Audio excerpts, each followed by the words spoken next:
Good morning, world. Good morning, world. That's a Yeah. great way to put it, Ines. How you been? I've been fine, and you're looking awesome.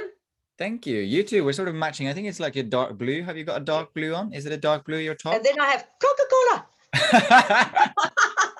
And a bit of color. That's right. I love that. That's really, yeah. I mean, we need it today though, because obviously it's going a bit chilly again. So we need a bit of brightness and a bit of, into our days, don't we? It is, absolutely. Yes, it is. And really, even from the beginning of this, I really hope that our little chatter will sort of make a better day for a lot of people. Food for thought. That's always what I'm hoping as well, because just seeing you, Thor, just being able to work with you always brightens my day up. Yeah, no, thank you. The same. It really sets the day up for like success and optimism, doesn't it? I think so. Yeah, absolutely. Yes. Optimism. Yeah, totally. And on that note of optimism, or however we're going to tackle life, of course, whatever we want to do, or anything that we want to bring forward in our life, everything is instigated by our mind. It has to start there. It's a thought, it's an idea, it's a wish, it's whatever it happens to be. And that's instigated from the mind. And therefore, our mind has to be, let's call it in situ. Why do I have this hand there? Has to be in situ before anything can happen. And the word in situ, I don't know how you feel, Thor, means, yes, the mind is ready to roll. It is ready to grab the bull by the horn and move forward. In whichever capacity we have before anything can commence. Yeah, it's like, either enthusiasm. Yeah, it's having it in a good place, right? Having the mind in a good absolutely place. Good place. And meditation, actually, coming from just a slightly different avenue, is cleanses the impurities of the mind. Impurities are the heavy thoughts we have, the indecisions, the I can't, or what if, stress, anxiety, all the usual little bundles of joy. Meditation is able to cleanse those, but it also cleanses the impurities from the body. And this is so important. The impurities of the body are those areas, the body, the mind, the organs, everything is affected by stress, by doubt, by worry. They're all affected. And meditation is also able to cleanse, if we call it cleanse those things away as well. So, what are we talking about? It's free. It's your time. Your when you want to do it, how you want to do it. And it does the brain good for what you want to do. It does your body good for what you want to do as well.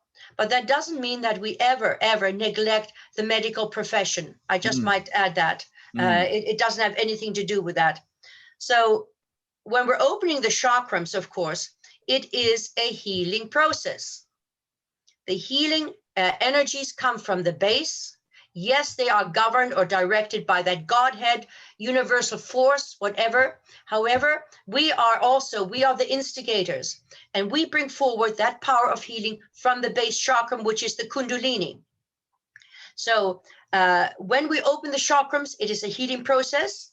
And again, I mentioned cleaning in deliberately, because if we can imagine, Thor, because I think you were in the group when we used sometimes imagine a high-powered water system which flushes through the body, flushes through the chakrams, which are the communication, the colors, and so flushes it through. Therefore, clearing everything out. Imagine debris. Like after a thunderstorm, anything, you see all the debris, all the little twigs and everything moving away. Therefore, when we're opening the chakrams, the mind does become clearer. And we can actually say, I can see clearly now. It is often said, that is a term that's very often said, I can see clearly now, after you've had this washing of the chakrams, the mind and the body. It may not last very long, and you go back to square A, but it does really help. Now, were you in that meditation when we sometimes use that watering system, Thor? I'm not sure if I was there when you've used the watering system, but I know that quite regularly you've sort of used, and I think you sort of, because you've talked about, well, actually, maybe I have, because you have talked about like flushing them, like Yes, yeah, actually visualizing, not just opening the door, but actually flushing out the debris and all yes, this stuff. So actually, maybe that is the watering hose when I say it out loud. Yeah. And I think yeah, that's a really powerful thing to do, isn't it? Yeah. yeah. Because you can imagine mud and other things, Yeah. and that's doubt, that's sorrow, that's depression, that's all kinds of things wrapped into one. Yeah. All we're ever doing as human beings is trying. We're trying our best. Yeah. That's all we can ever do. Yeah. But the base of the spine, which I mentioned, was the Kundalini, is a huge power. It's limitless, enormous power, just like the sun, actually. And when we're opening the chakrams, which are communication points as well, we're also opening that same power within ourselves. And by opening that, we're opening the strength within us, and we also bring forward that limitless strength that we're able to use in whichever way we want to use it. The Kundalini, which is the base, which is the chakra we do not open fully, but that power does not diminish with age. You can be 100, you can still have a very strong Kundalini. You can be 18, a strong Kundalini, or not so strong. It is that power force which is then directed if an illness should occur. But it's also that power source which then, through neglect of our body, through anxiety and stresses, which I'm not saying we are totally in charge of, because there's huge pressure on all of us. But when that is, let us say, tampered with, it is then the Kundalini which diminishes in power. It is the immune system, and that is then taken away. Or then the red cells and the black and the white cells aren't compatible. When you all of a sudden you get a cold for whatever reason, even though someone sneezes in your face, maybe you don't get it. That is the source, which can be manipulated by that greater power. So, but by opening the chakrams, we're cleaning, strengthening the mind, giving the body a fighting chance. That includes the eyes, the hair, the face, everything at all. But it also brings forward the strength of confidence in ourselves. It just all of a sudden you just feel good, you know? Yeah, because there's something which came to my mind now, which is the thing. It's like, although because it's interesting, something which you said, which is that we are sort of governed by the Godhead, guides, whatever, but we're still like we as human beings, we are still an independent entity in our own ways, which means we can't just expect the Godhead to do like all the work. We actually have to use our sort of human will to participate in a journey. It's not a passive journey; it's an active journey, right? Absolutely, because that's the free will. Yeah. We're given a road to follow, but then sometimes do you go left or right? Yeah. And when you have crushing events happening in your life, totally crushing. I mean, there's some horrible things that happen to people. You wonder how they manage to claw back up and be sane. That is then the strength of ourselves. What are you going to do for yourself, for your spirit? And that is then up to us. Yeah. And the meditation, that's why I think maybe a month ago, I mentioned meditation is prolific, call it whatever, around the world. It is so important. And people use it and do it in accordance to where they are, what their customs are, what is available to them. That's all we ever have. It's like eating. Before we had travel and the strawberries came from, whenever they grew and yours didn't grow, we got on with what we had. Root vegetables, say in Britain, and so they had strawberries, say in France or someplace. But it's still up to us a little bit. Yeah, no, absolutely. But I think that's a really good point. But preparation is so extremely important. Once we're prepared, really prepared, not just lip service. There you are washing this. I don't have much time, so da da da da da da da. Like a little bead of rosaries or something like that. Just rattle them off. I'm not decrying them because they are powerful, but really prepared, not just a quick lip service. You feel it. Believe me, you will feel the difference when you are prepared. Thor, you know exactly when you're in that zone, don't you? I know exactly when I'm in that zone. Yeah, for sure. Yes. And you know that if you're not in the zone, maybe you ought to start again. Yes. Add a couple of more minutes to it. Yes. Yeah. That is certainly true. You can, when you've done it for such a long time, you can definitely tell the difference between when you're sort of brushing it over and when Yeah, you're actually making the effort. that's right. And when you do feel you're prepared, you also feel a surge of confidence just spreading throughout you. Maybe it's that little bit of ego that we have that, God, I did it. Yeah, I'm prepared. Yes, yes. And that's a great feeling. And that feeling of confidence, of course, is not only for yourself, what you've done, but for what you are planning, hoping to do, because you have instigated it. And that power that that you're now bringing forward means that you have opened the control factor within yourself, and that control factor means your mind is ready. And when your mind is ready, it's not just you, the physical, it is the guidance that is able to read between the lines, is able to see the next paragraph of your life, and is able to give you that little clue as to what to do. That is then the preparation, your mind, your future, your want, and so on. That gives you, yeah, okay. And oddly enough, what I've heard many individuals, say business people who are trying to do all kinds of projects, that they feel relaxed when it doesn't pan out, because their attitude still seems to be, yeah, but it will.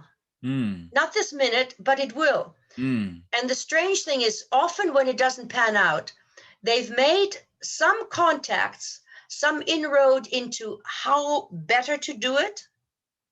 And it could only have come by having a disappointment, something that has been rejected, even though you think, oh God, why was this rejected again? But the confidence in their life is so strong that they try again, and it does succeed. Because success also has a little bit to do with timing. It does. And it also has to do with a lot of failure, right? You have to be really comfortable with failing again and Yes. again and Yeah. again, but Yeah. still keep Yeah. on going, basically, Yeah. because, Keep it going. Ooh, that feels so good. yeah. That's right. But it's true though, right? Because there's some really good, interesting like pictures on Instagram or memes or something like that. There's one in particular which is like success. There's like two pictures up against each other, and there's like success. People think success looks like this, and it's like a Yeah. dot there and a dot there in a straight line. But Yeah. actually, success looks more like this, and it's a dot there, it's a dot there, and there's like the line goes all over the place. Yeah. Yeah. So it's much more. I think it's about cultivating that mindset of understanding. It's never going to be a straight line. It can't be. No, that's right. Yeah. And I think that's what business people are, like good business people are very adept at understanding, that that's how it works. Yes. Yeah. But you know, these business people, even though they will not call it meditation or say, I'm going to meditate now, leave me alone, they have their own way of linking in. But they're still calming the mind. It's just a different approach. But very, very often you can't, in the end, you still have to concentrate to calm your mind. Yeah. Exactly. Yeah. Yeah. But see, meditation, we're talking about business or anything, just our life, also helps to give us the edge on our intuitive feelings, to be able to understand the minds of the people that are, let's say, part of our life during that particular day. It gives us that edge because the mind is already honed. And if something aggravating happens to come forward, the mind is able to literally switch back, say the dusty road that we happen to use. And that dusty road, because you see it for a fraction of a second, your mind is calm. You're focusing on the person, and you're able to understand and know exactly how to deal with that situation at that time. So it helps us to understand those minds, to dealing with what we're doing. So it's important, always important, that the mind is clear. It needs to be cleansed. It needs to be a cleansed vessel, let's say, not because of spirit, for those that are still sort of in doubt, maybe, not because of any functional situation of any religion, but simply because that state of cleanliness or readiness of the mind will bring forward the strength of your own thoughts, as well as the power, as I just said, the power of confidence in yourself, who and what you are, what you have at this time. And this depth of strength is within everyone. No one's excluded. No one. But it is this power of confidence which brings results. It is the confidence in yourself. Never underestimate yourself. We are all so necessary. Your life, your job, up or down in the middle, is so necessary. So very necessary. What we were saying, I think, Thor, as well, we have a little chat. It takes time to understand. Nothing is quick, because we're also trying to get to understand ourselves. Also to feel it, you have to practice it. Everything has to be practiced. But now, why not now? Now's a good time as any time to begin practicing. If you start today, the days, the weeks, the months, they'll move forward in the same way as if you didn't put this into practice. So why wait? Half an hour. Usually they say about a quarter of an hour. But you might just find, by giving up that little time, all kinds of things will change. Yeah. And I think there's some young woman I knew. She had children, lone mother. She had to do it initially when they were having a nap time. And then she had to go to the loo. She sat on the loo, and that's where she did her meditation. She had no choice, no options. It wasn't a cozy chair or net or bed or anything like that with a lovely candle. None at all. There was havoc outside of the door. There were worries about finances, about her future.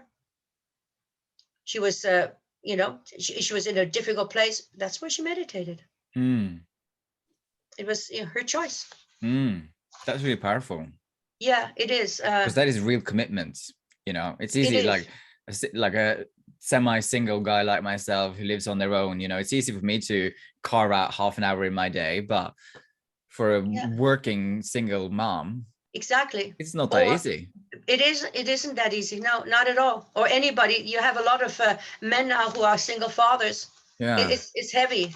Yeah, it's really heavy. So that's really powerful. That's amazing that she did that. Because that's So that's what I suppose people have this idea as well, right? It has to be like candles and blah blah blah. That's blah. right. It doesn't, Yeah. It could just be on the loo. Absolutely. Just exactly. She could not afford any trappings. As I said many times, rituals is part of our mind. We need bugger all. Nothing. It's only the mind that we need. Nothing else. But is anything? I still have. I was going to chat briefly about sensory perception, Thor. About that we use it every day. A lot of people, I feel, me included, when you feel joyful, when you feel hurt, when you feel pain, anything like that, that's actually sensory perception. We're using that every single moment of our day, or we hear something on the news, or we get an envelope, or we get an email that's, happy or not so happy. We're still using that sensory perception very unconsciously, especially when I often think of yourself, and sometimes you've called, Thor, haven't you? And that's extra because you're thinking of someone. That's a boost. You're deliberately thinking of someone. Otherwise, it's just happens to be. But our sensory perception is always there because otherwise, as I just said, we couldn't exist. It's a joy. It's danger. You think, oh God, I don't think I ought to go down here. That type of thing, or maybe even food. You choose something different. And that's also sensory perception as to your own well-being. It's also exactly the same thing. Everything works on a sensory perception, but the extra is a directive force. The sensory is autonomous, part of our life force. It is the intuitive side. So when we bring forward the extra, the ESP, instead of it being autonomous, it then becomes an element of our willpower and the power of direction. One is autonomous and happens naturally, but the other one is with intent. And the intent, okay, we're not really traveling at the moment. However, I think I told you I was in Florida a long time ago, and there are cooties, big cooties, bong, bong, bong, bong, bong. And their mind, my mind, is stronger than their mind. Focus on them. They were going for my door. No. So I concentrated on them, and you can just whoosh, go the other direction. Dears. They actually did an about turn. That's amazing. That's incredible. Yeah. But That's it's brilliant. a bit of fun. It's a bit of fun, but it does work. Yeah. No, it does work. That's brilliant. That must be quite funny to watch. Then we're like, yeah, that's right. That's right. About turn, something like that. But you see, sensory perception is also part, you do a lot of crystal healing, Thor. mm-hmm. And that's also includes sensory perception as well. Oh, for certainly, yeah. Yeah. The link between yourself and the crystal, if they're male, female, androgynous, and are they, what is their, let us say, their strength? So you would bring forward a particular crystal. And then also obviously connecting with people's auras and all that kind of stuff, you know, that's all of that sensory perception. Absolutely. Sensory perception, yeah, certainly, yes, it's a part of all of that. Yeah, part of all of that. But I suppose again, bringing it back to like business and business people though, right? Like if you're in a meeting, you can pick up everybody else's aura in that room, you know, and if you're quiet, if your mind is if your mind is quiet, not worrying what color tie somebody's wearing, or the biggest handicap for our human minds is when we begin to dislike or hate someone. That clouds our receptivity and our ability to be intuitively aware of what we should really be doing. Or even immense love. If something needs to be sorted out to really clear the mind and to look at the situation as a clean slate. You know, sometimes when we hate people for whatever reason, it can also turn out to be that with the right handling, you could find you have a friend for life. Yeah. Because you didn't bite back, which was expected to bite back. And then the respect grows and you can have a very powerful ally. Yeah. This life and maybe the next life as well. Yeah. So it's an interesting, it's an interesting different perspective on people, on self, that, isn't it? Yeah. I think so. Not always hit back an eye for an eye. Yeah. Let karma take care of that. yeah. Not our job. Yeah. Exactly. So start winding us down, Ines. What is the positive message for the week? Okay, I like that. I like this positive. Okay. This certainly applies to yourself. Only the happy can spread happiness. Thank you. That's only the happy can spread happiness. And you too. That's amazing. That's really good. Because that also includes contentment with yourself. It doesn't mean you're happy about your circumstances. It means you're just in a good place. Yeah, contentment with what is. Yeah. Absolutely. And trying to do your best to work with what you've got. Yeah. Absolutely. Well, thank you for another amazing week, Ines. Another amazing podcast. Thor. And if anyone out there has any questions, if the world has any questions for us, go for it. Just let us know. Yeah, absolutely. Bye everyone. Bye. Bye. Toodaloo.